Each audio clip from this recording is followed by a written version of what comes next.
This is the Two in a Blue interview filmed from the Energy Defender studio. For any of your solar and roofing needs, call Energy Defenders.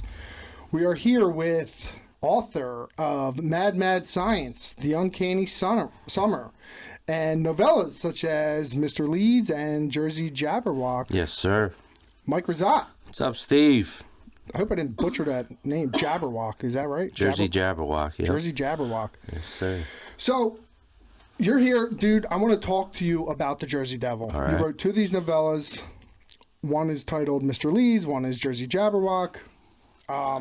Obviously, take some time. You know, we'll shout all your books out, but I really want to talk about the Jersey Devil. Yeah. Let's tell some scary stories. Let's do it. I never get to talk about the Jersey Devil because everybody in my life has heard about the Jersey Devil too much from me, like, you know, my wife and my kids, so they're tired of it now. So I was excited to come on here and talk about it, but I guess I got to go back to the start, though, because, you know, the Jersey Devil is, it's a special thing to me because it's connected to my father.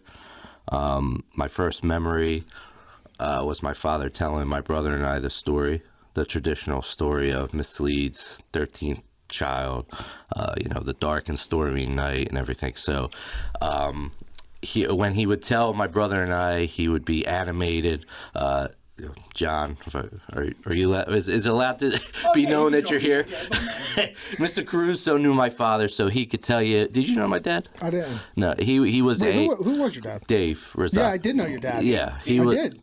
The Wing Bowl. Oh yeah, one and a half. Yeah. I just read the book about the Wing Bowl. Yeah, he was Loud by Angelo Cataldi. There you go. Yeah. Oh yeah, he was in the '96 Wing Bowl. Hell yeah. And I think they cheated him out of the win. Yeah. I think he would have won, but they were stealing bones, because they would keep the bones, the eaten wings, on plates, and the guy next to him is the one that ended up winning. They were like sliding his plates of eaten bones in front of the dude that won, the El Wingador. Who ended up going on and being like this Wing Bowl legend, but the Hamilton Hammer should have won that year. We almost had our place in history. If it was nowadays with social media and everything, I would have been out there creating the whole movement. Hamilton Hammer was robbed, everything else, but it was the 90s. You know what? I don't know what you do. Supposedly, Angelo Cataldi is going to make an appearance on the show. Oh, in yeah? In the next month or so. So I'm going to definitely 1,000% bring that up. Name check the Hammer. Absolutely. Yeah, Yep. and so he would tell us the story, and as we got a little bit older, we would go out to dinner to Francesca's and these other like Italian restaurants sort of on the outskirts of Hamilton, and he would take like the long way home and drive us through the Pine Barrens, and Jersey Devil territory was what he came up with, and would say it for years. Jersey Devil territory. Every time we would drive through the Pine Barrens, Jersey Devil territory. So that always stuck with me, and it sort of opened this door to my fascination with not only the Jersey Devil, but other cryptids. I don't know if you know the word cryptid. No. If it's totally new to you. So, yeah, it's new to me. So cryptids are what the Jersey Devil sort of falls under. I'm going to geek out here for a minute. Yeah, please do. So cryptids are mythological. Well, not really mythological. There's a mythical element to the Jersey Devil, but there's not always a mythical element to cryptids. They're basically animals or things that look like animals, creatures, some sort of hodgepodge of different animals that never were proven to exist, but people have claimed to have seen them. So we're talking Bigfoot is the Loch most. Ness Monster. Yes, Okay. those are the two most famous, and then you have like the skunk ape. You have the chupacabra. You have the Mothman. You have a million, and then you start to get into like Slender Man. He would actually maybe fall under cryptids nowadays. He's a newer one, but so it was always cool to me that like the Jersey Devil, who is now, you know, one of the most famous. I think he's like right third under Bigfoot and Loch Ness, because whenever you talk about it, he comes up. He or she, we don't know the gender. I don't want to assume the Jersey Devil's gender here. It's very politically correct of you. Yeah. So he would take these detours through the Pine Barrens and tell us the story, and then as we got older, he would just make it more fun and more dirty. A friend, I reached out to a friend of mine, my best friend the other day, who knew my father. It was like his father. I said, "Do you have any stories? I can remember my father, in the Jersey Devil." So he actually brought up one that I didn't remember, where we were like begging him to tell us the story, and we had gotten a little bit older, and we were driving back to Hamilton on 206, and you know how there's the swamps out there. He just pulled over real quick and was like, "See that water out there? That's where the Jersey Devil used to drink. Now leave me alone," you know. Yeah. But as I got older, our interests, my father and I, because he owned Glossy Fruit Farms here in Hamilton with my uncles, his brothers, and he was a well-known guy, and he did a lot of things for a lot of people, and he was loud, he was colorful, and he made people everybody he met felt like they knew him instantly. So as I got older and my interests didn't always line up with his, so he was heavy into, of course, sports and 6'10", and that whole that's how the wing bolt thing came up. But he was heavy into sports, he was heavy into gambling on sports, and he was a hunter and a farmer, of course. I never really worked on the farm outside of, making boxes a few summers, but I didn't get to bond with him there. So the thing that always, stuck with him and I, and became sort of like the inside joke, that wasn't really a joke, but it was like an inside joke between he and I, was the Jersey Devil. Like, it was the thing that we shared. Of course we had other interests like Motown music and Saturday Night Live, but the Jersey Devil was always the one that stuck. Like, I felt closer to him through the Jersey Devil story. This might sound weird, and I might not be explaining it well enough here. No, not at all. That's a big conduit for you. Yeah. So, that's how I got into the Jersey Devil, through him. And I remember I remember now being a young kid and shotgun week, going on drives, with Boot Hill, the old Boot Hill hunting club. And your dad and your Uncle Tony would tell the stories in the truck, on the way like to the patch of woods. And I remember just like being so wide-eyed and just listening to every word they had to say, because they're very good storytellers. Absolutely. Yeah, awesome. Very cool. So you wrote these stories about the Jersey Devil. Now are they like a hybrid of stories that are passed on from, say, your dad and like actual research, or did you just take the time to do the research and tell the story on your own? All right. So the first thing that I wrote, I always had an idea. I've always wrote stuff, whether it was comic books or rap music or poems or short stories in high school. I was always writing, and I always wanted to tell a story about the Jersey Devil. But the first time that I actually did and completed something, I was living in California. Without getting too much in the weeds here, I moved out to Los Angeles for a little over a year with my best friend. And he had gone to Temple for film. So he went out there, and he actually worked a little bit in the film business. And I just sort of went out there to get away from some, family problems and this and that. But so while I was out there, I started to write a screenplay on that centered around the Jersey Devil. And it was really, looking back on it, it was like a rip off of It. Mm-hmm. So if you're familiar with It by Stephen King, one of my favorite writers, it's about this group of kids who become adults, and it goes back and forth, and it's centered around their adventures with this creature that lives in the sewer, and they all come back together as they're adults, and it brings up all these terrible memories and encounters that they had with It. Well, I basically took that and just made It the Jersey Devil. It was a straight ripoff of It. And actually, when I was finished, I worked on the screenplay for 6 to 7 months. I showed it to my friend. I'll shout him out and embarrass him, Jake Garrison. I let him read it. He read it. Took a few hours, and he comes back in, and he's like, I'm like, so come on, what'd you think? And he's like, well, it's a little bit like Jeepers Creepers. And I was shooting for like some high-minded horror, like, you know what I mean, changing the game. And he's like, it's like Jeepers Creepers. That's scary. That's pretty scary. Yeah, but it's not what I was shooting for. Yeah. So that crushed me. It broke my heart. So shout out to Jay for doing that. But I went back to the drawing board and I sort of said, okay, I'm going to allow myself to write it longer and tell the story better. So I moved back home 2005. I started writing what would eventually become Jersey Jabberwock, taking like the elements out of it, but slowly. You as a writer, yeah, it's a process. It wasn't until 2016 where I was at my mother-in-law's house on New Year's Day, and I saw that stupid meme that they always share on New Year's Day that says, "Make today day one of a 365-page story."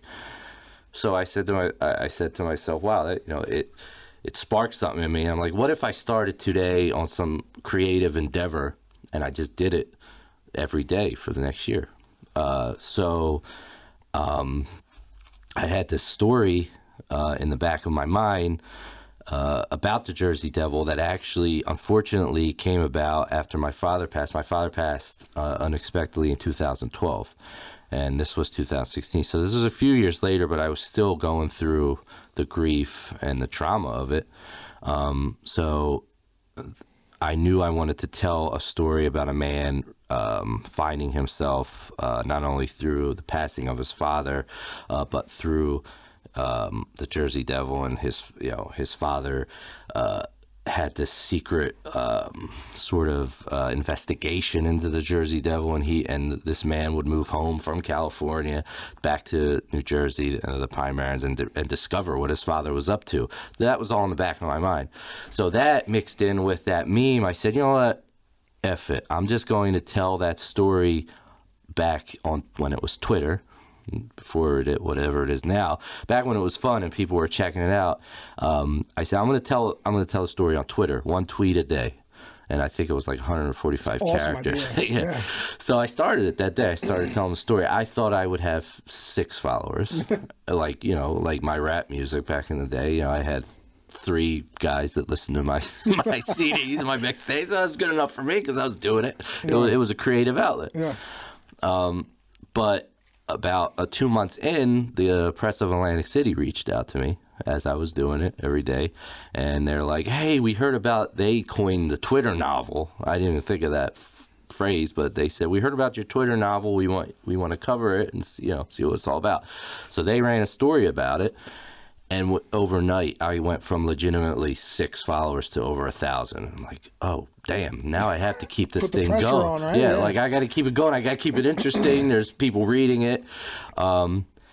So that was the story. Ran in February, and then April of that year, I'll rewind a minute. So I was doing this as a catharsis to deal with the loss of my father.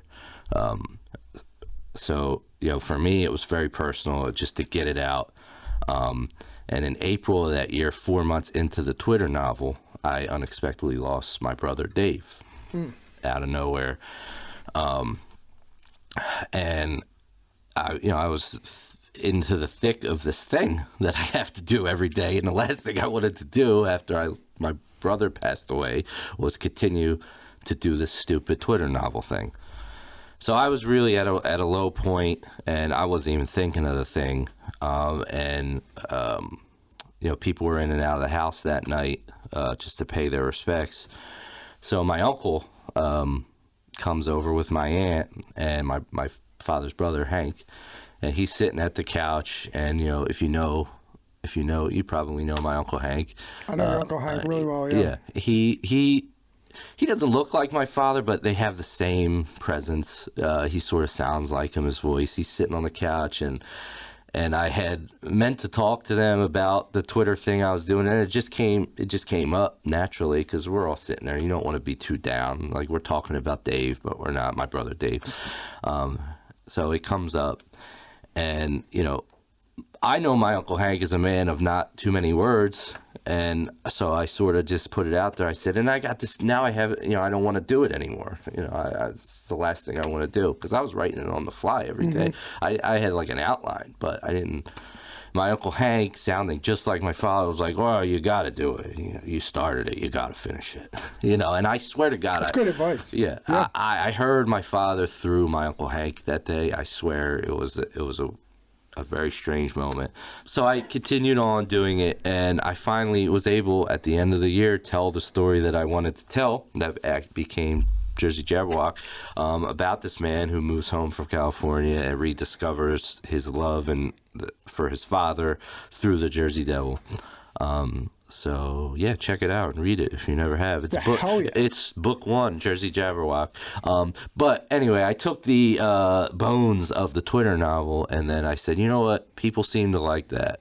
I'm gonna adapt it into what I thought was going to be the great American novel, but it ended up being a small novella. But that's all right. At least I did it. That's finally. Awesome, man. I put it out separately. It wasn't in this. Then a year later, it took me another year to write the sequel, because once you have one, you got to do a sequel, bigger and scarier. So the sequel became this thing, an homage, my tribute to theme parks and monster movies and all the stuff that I've been into my whole life. So it became a different kind of thing. It wasn't the personal story between a father and son, but anyway. Wow. Yeah. That's very, sounds so therapeutic. It is. Yeah. That's awesome, man. I get it out with creativity too. It's something like I forgot about until like a couple of years ago when I started writing again, and it's such a good outlet. It is.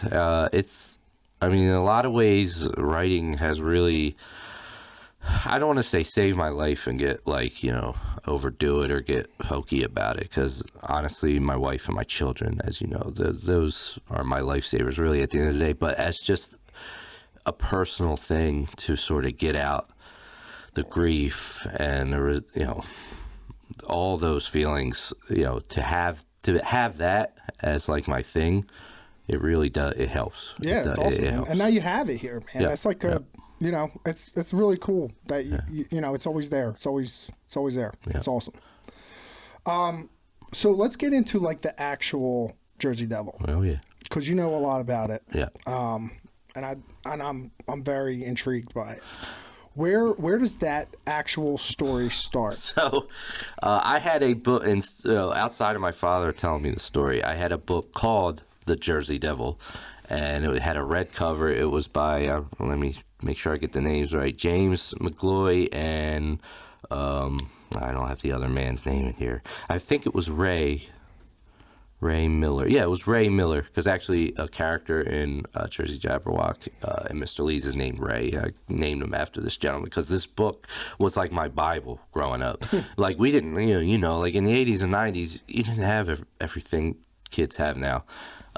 Like all the information at your fingertips. So this book, The Jersey Devil, by these two guys, had a bright red cover. I actually looked for it last night before I came. I cannot find it. I know I have it somewhere in the basement. I carried this thing around and read it from front to back for years. So it started with, telling you the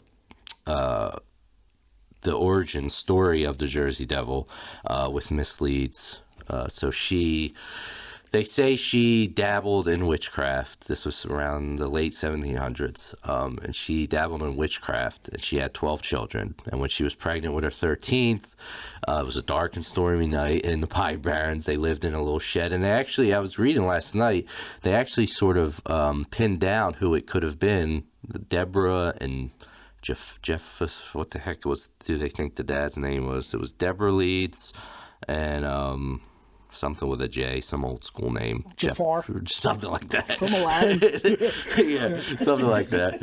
But they think they nailed down who the family was and everything. But anyway, but the folklore part of it says that Miss Leeds went into labor with her 13th child, and as she was, in labor, she was screaming like, if I have to have another child, let it be the devil. I don't want this child. Get it out of me. And then the women from town came over to assist with the delivery of the baby. So when the baby entered the world, the story says it was a normal baby at first, but then it slowly, in front of mother leads and its siblings, morphed into this creature, grew bat wings and the tail and the hooves and everything that we've come to know, and then broke out, flew up out of the chimney into the night sky, and then has haunted the area ever since. So that's the sort of oral tradition that's been passed down for hundreds of years. That's cool to me, but in recent years, I just kind of like the idea of this animal that might live in the Pine Barrens that we've just never, sort of.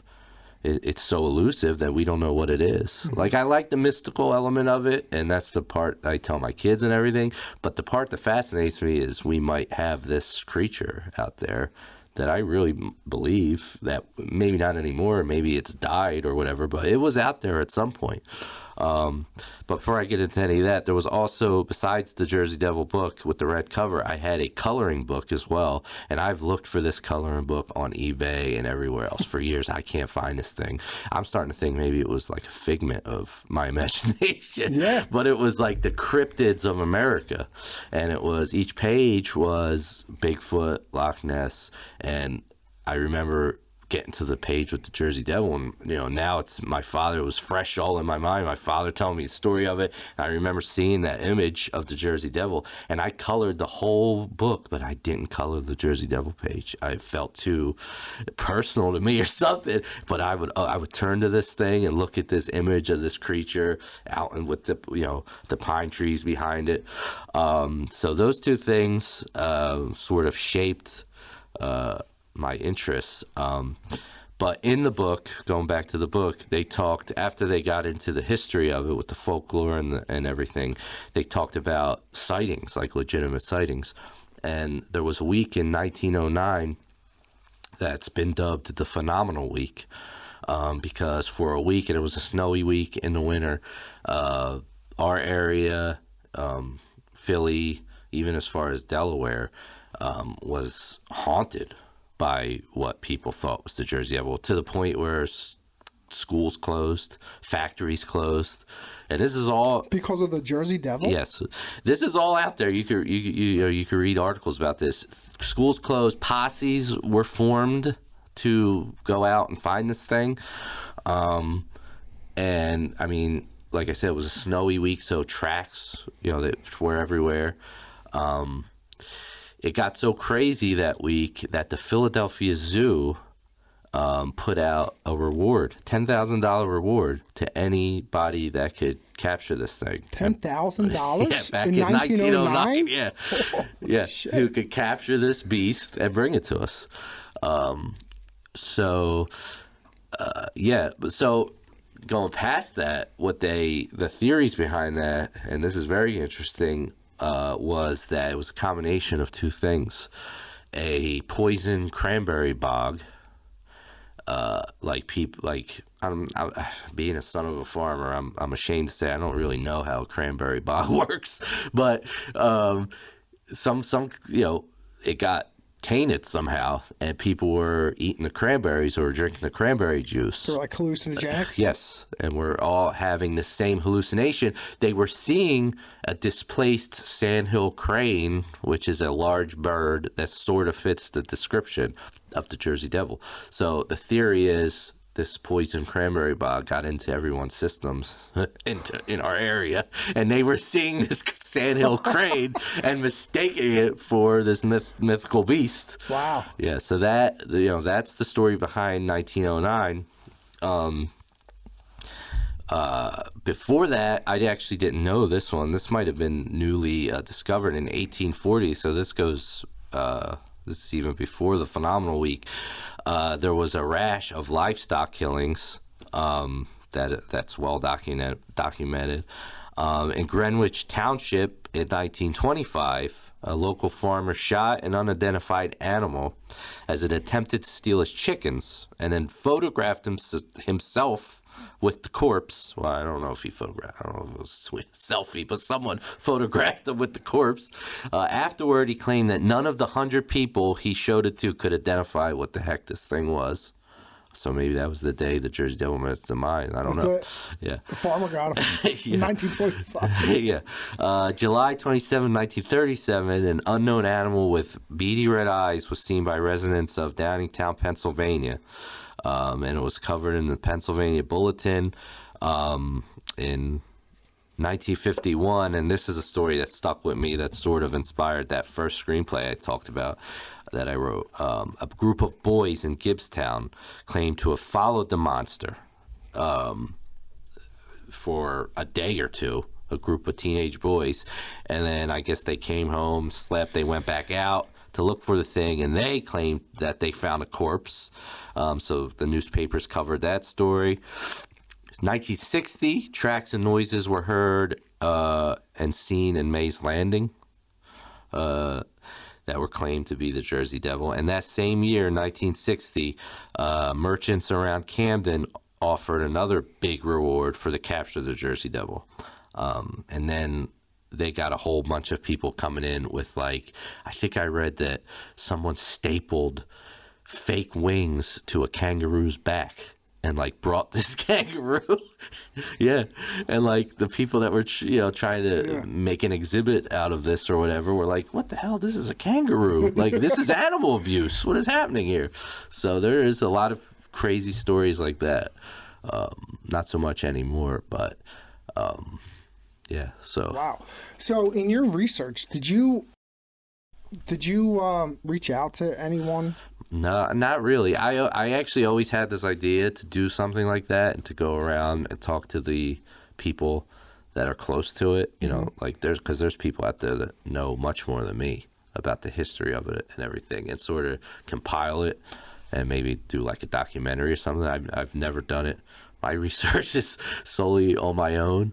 And just going out there. I mean, when you're out there, you could feel it. There's something. Oh yeah. There's something out there.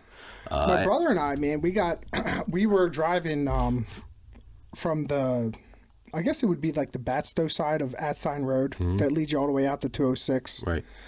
And we were taking we went off the beaten path. My brother knows the woods pretty good, and there was a big tree in the middle of the road. And he's like, should I go for it? I'm like, nah, you ain't got it. He's like, I got it. Seesold the truck. We're stuck. And we got to be 2 miles in from Batstow, probably, I don't know how many miles out from 206. It's, I don't know, 10 o'clock at night, freezing cold. Yeah. No cell phone service, and we got to walk, and then wait till we get service. We could call my dad. He could kind of explain where we're at. And man, it is just eerie. Yeah. Walking through them woods, no lights. You can hear everything. So did it come up while you guys were stranded, the Jersey Devil? Because it 100%, if that were me, and so, it would be coming up. It would be the first thing on my mind. But as you approach 206, there is a horse farm. Yeah. In the woods. Like, that's the first civilization that you get to is there's horses in the woods. There's a house on Atsign Road where like really it's still a dirt road, but it gets like much wider. Right. And there's a house there with horses, and it is creepy, dude. Have you ever heard of the stories of in Batstow? Because Batstow and Chatsworth are a big piece of creepy woods. Yeah. And the devil worshippers or the cults that in that, I've seen that. Now, I don't know how true it is, but I would heard that they worship the Jersey Devil. Yeah, no, I've heard that. And these guys are in robes, and they walk. Like, I turned around and fucking spit the hell out of it when the first time I saw them. I never believed a lot of this stuff. I'm like, it's folklore, I mean, whatever. And then I seen, like, a group of 4 to 5 guys, and they walk in a straight line with, like, fucking candles. They're a cult. Yeah. It's wild. It's wild the reach that the Jersey Devil does have. Yeah. In pop culture, like the hockey team. The Jersey Devils, yeah. Even, I think, didn't he make an appearance on The Sopranos? when they were burying a body in the Pine Barrens? No, weren't they worried about the Jersey Devil? It never came up, It and didn't? I thought it did. I went back and watched that episode. I misremembered as the Jersey Devil coming up as well, but the part where that sort of brings the Jersey Devil to mind is it's Paulie and Christopher, and they're there, and I think it's Christopher that says, no, Paulie says, "How can we be lost like this? It's fucking New Jersey," and Christopher says, "South Jersey." So that, you know what I mean? Like, but I always thought they mentioned it too. Yeah, no, they don't. No but kidding. see how it's so ingrained in our mind that we see those guys lost out there, and we're like, oh, you know. But yeah, what else? There was an X-Files episode that disappointed me as a kid because it was called The Jersey Devil, and it ended up being, and I love the X-Files. So I was like, oh my God, they're finally doing a Monster of the Week episode with the Jersey Devil. That in the episode, it turns out to be some feral, crazed woman that like homeless lady that lives in the Pine Barrens. So it, you know, they tried a couple movies too, didn't they? They did. They've tried and several. they're not good. They're not good. No. I've watched them all. We need like a Quentin Tarantino. Wes Craven. Like, Yeah. We need someone good. I'm a huge Wes Craven fan. Yeah. So Isn't he dead? Isn't he dead? Wes Craven. Yeah, that's Freddy Krueger. Yeah, we need. Isn't Wes Craven Scream? Yeah, Wes Craven I love the Scream, dude. That's yeah. my favorite movie of all time. Yeah. And my son's too. Last night I actually had to make. My son wanted me to make Ghostface on crackers. Talk about getting creative, dude. Sounds like my son. So I put like 9 crackers all next to each other. I got powdered sugar for the white, and then I used like a gel, like a black gel, and did the outline of his eyes and his mouth. There you go. Oh, yeah. Filled it in with some jelly. Gotta Some do what peanut you butter, gotta yeah. do. That's cool. Yeah. He was bouncing off the walls, dude. Yeah. Now, how does he know, not to get into the weeds again, but how did, like, so my son is into, like, that horror stuff, but he It's YouTube. Yeah, YouTube, okay. It's you, because they see it, like, he don't know who Ghostface really is. Like, Right. I mean, I would never let him watch No, exactly, that. same. Even though he has watched Jaws, and he's totally fine with it. He loves watching these guys get eaten by fucking sharks and shit. Yeah, wow. They love, dude, he comes home with picture like of Ghostface with a bloody knife, people's heads cut off. I'm like, Jesus, dude, you're allowed to draw this in school? That's beautiful. Yeah, it is. It is. It's cool. So do any like stories from your dad resonate with you? Like story specific? Yeah, so this is also something I called Jay about, talked to him the other day. So I used to tell a story about my father being out in the woods hunting and hearing something that he didn't know what it was, you know, and he was familiar with the sounds out there, what animals are native to the Pine Barrens, but he would hear a sound that he had no idea what it was. So he brought a tape recorder out and got this sound that I used to describe as nails on a chalkboard, like this high-pitched squeal sound. He got it on tape, and he let my brother and I hear it. And I would tell that story to everybody, like sleepovers, like with friends, cousins coming over, family functions, take people to a dark corner, tell them this story. It actually made its way. It's like one of the jump off points of the novel is the main character finds the recording of the Jersey Devil in the pocket of his father's hunting jacket. So it resonated with me that much. Mm-hmm. I don't know, and Jay doesn't know, whose memory is much better than mine, if this actually happened, if my father had this tape recording, or I just made it up and told it so much that it became real. I have no idea. Isn't that wild, man? Yeah, and my father no longer here, so I can't even ask him, like, Dad, like, did you really record a noise out in the Pine Barrens, or did I make that up? Yeah.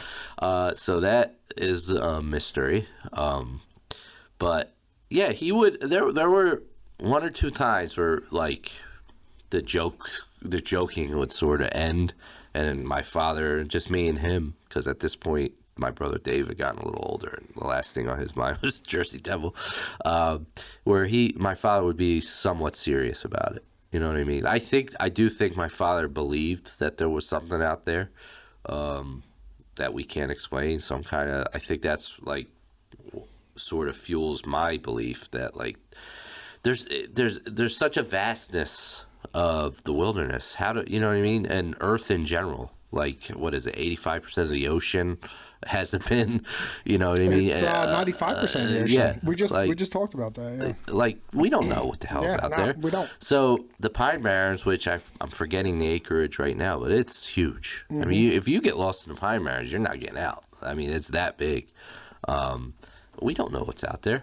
You know what I mean? So I think my father was a believer, as I am. My kids, I don't know if it's this generation. They're sort of apathetic to it. I've tried to tell them the story, and my daughter, who's 12, is like, "Dad." Ugh. Well, they have so many more things to fill their mind with than Exactly. we did. You know, like we latched on to those kind of stories Exactly. because they ignited our imagination. You know, they don't have to do that now. Right. If they want, like, you know, I've said this before, like, if my son wants to see a picture of a bear dressed up like Spider-Man, like, I could find it on Google, you know, and they know that. Right. You know, so it's a little different in that way. They don't have to use their imagination quite as much because it Exactly. looks like reality right now. Exactly, and that's why I think I held on to that book. Yeah. And the coloring books for so long, because you know what I mean. That I didn't know if I'd ever have something like that again. Yeah. Like I think that's really cool how you couldn't bring yourself to color in the picture of Yeah. the Jersey Devil. That's awesome, man. That's really cool. I think I honestly, in my teenage years, I think I might have tossed that coloring book and just kept the page with the Jersey Devil. That's how weird I was. But Right on. yeah. So Flounder just asked.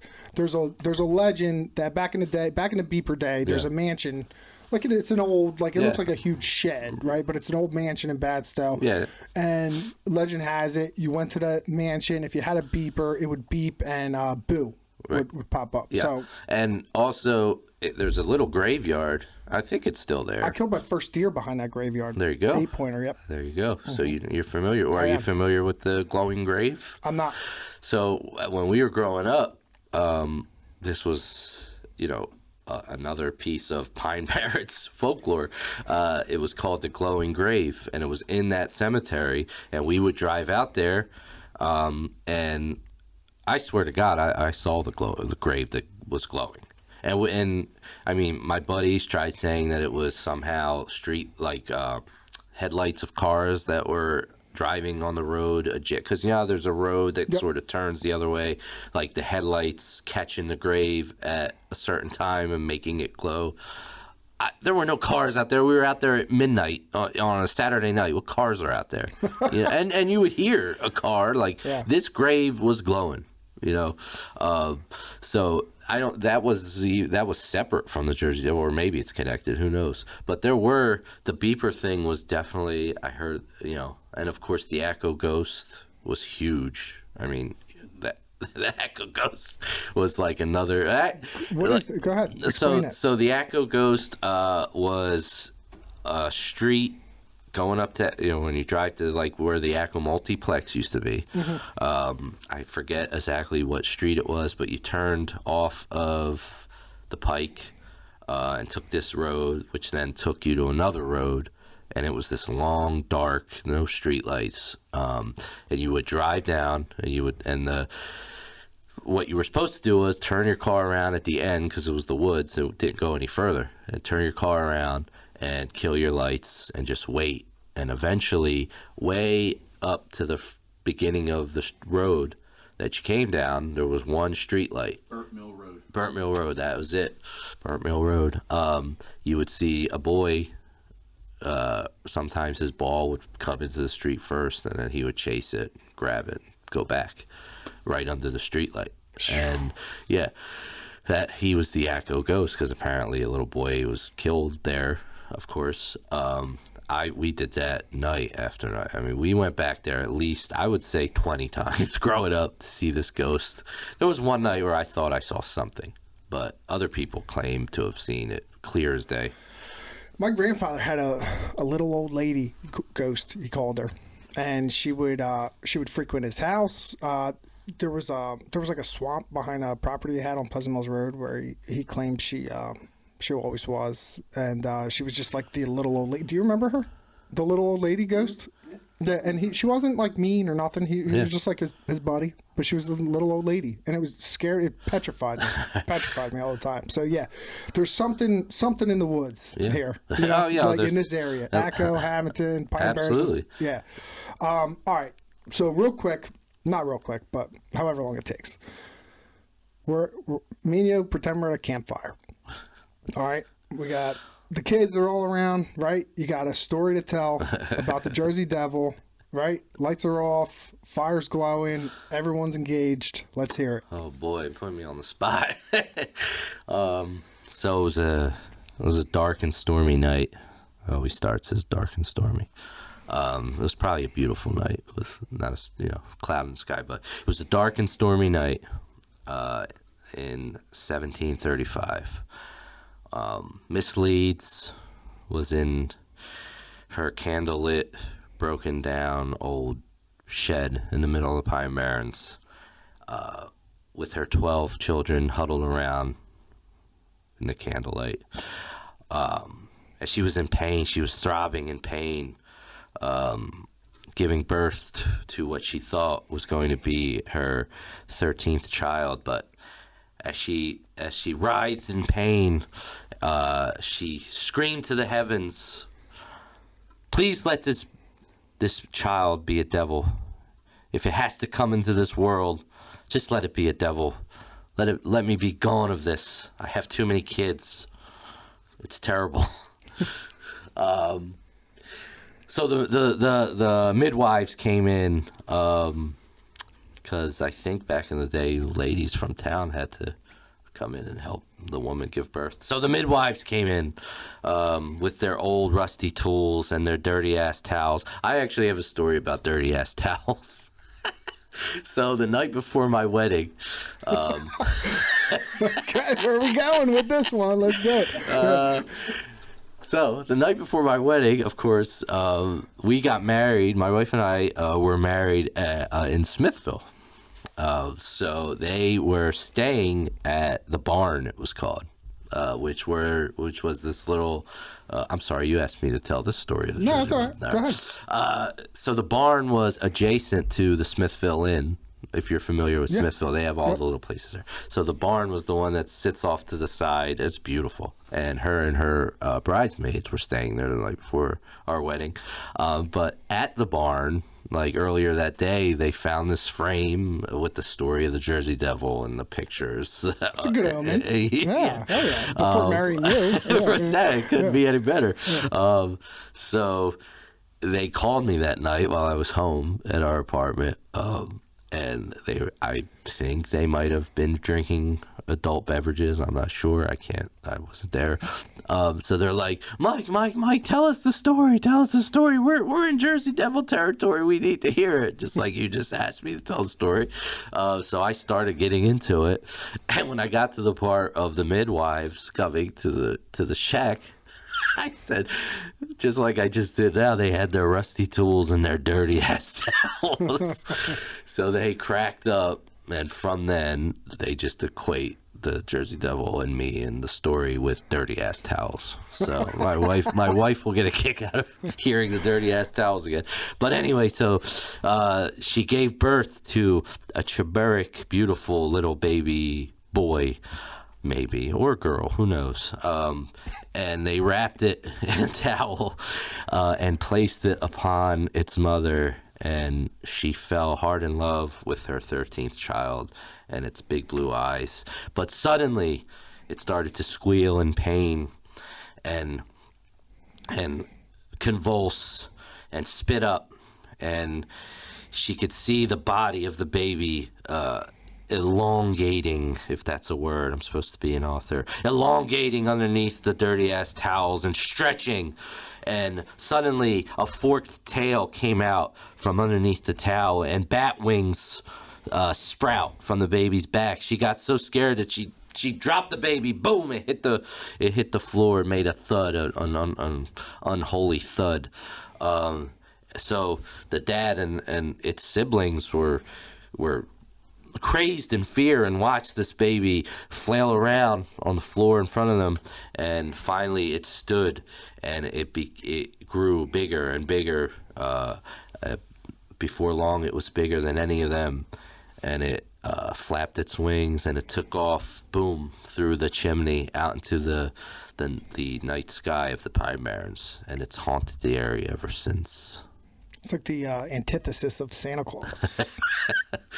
Sort right? of. Sort of. A very holy figure, Right. going down the chimney, and then a very unholy figure going up the chimney. That's right. Yeah. I never looked Chill, at it baby, like chill. that. I never looked at it like that. Yeah. And I'm a big Santa Claus guy, Yeah. too, so that might be a third book in the making. Rock on, dude. We need Santa to come and protect us from the Yeah, Jersey absolutely. Devil. Wow.